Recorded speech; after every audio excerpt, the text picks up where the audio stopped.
প্রমিত বাংলা পাঠশালা চ্যানেলের প্রতিদিনের বাংলা ক্লাসে আপনাদের স্বাগত জানাচ্ছি। আমি মোহাম্মদ লুৎফর রহমান। আজ আমরা বক্ষ গহ্বর, মধ্যচ্ছদা ও ফুসফুস সম্পর্কে জানব।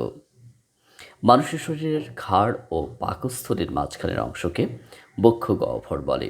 এই বক্ষ গহ্বরের একেবারে নিচে অনেকটা গম্বুজাকৃতি একটি পেশি রয়েছে, যার নাম মধ্যচ্ছদা। ইংরেজিতে এটিকে ডায়াফ্রগাম বলে।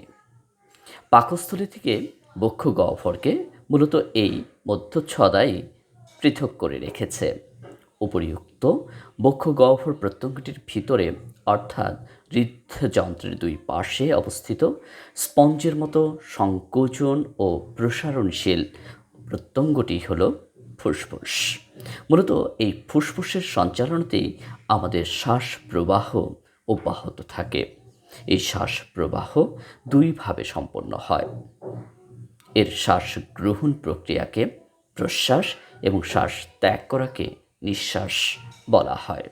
ফুসফুস থেকে নির্গত এই বাতাস অর্থাৎ নিঃশ্বাসের সাহায্যে অধিকাংশ ধ্বনি মানুষ উৎপাদন করে থাকে।